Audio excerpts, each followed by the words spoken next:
අද අපි බලන්නේ බූලියන් ප්‍රකාශනයක් සරල කරන විදිහ. ප්‍රශ්නේ දීලා තියෙන්නේ A overline B overline C ධන B overline C ධන A overline B overline C ධන BC. අපි ඉලක්කය වන්නේ මේ එක්ස්ප්‍රෙෂන් එකේ වඩාත්ම සරල කරන ලද මිනිමල් ෆෝම් හොයාගන්න එකයි. මුලින්ම ටර්ම්ස් ලොජිකලි ගෲප් කරන්නම්.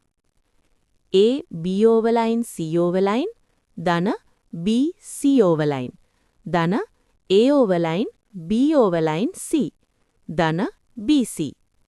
මෙහි B C overline සහ BC ටර්ම්ස් වෙනම කන්සිඩර් කරන්නම්.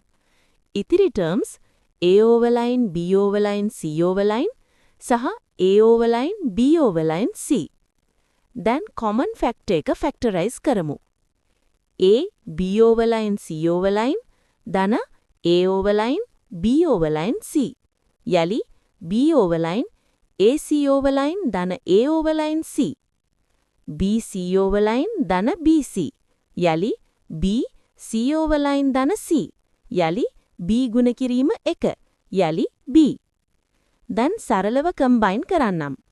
B overline AC overline ධන A overline C ධන B. බූලියන් සිම්ප්ලිෆිකේෂන් වල එක්සෑම් ටිප් එක 1. ටර්ම්ස් ලොජිකල් ගෲප් කරන්න. 2. common literals factorize කරන්න. 3. basic rules apply කරන්න.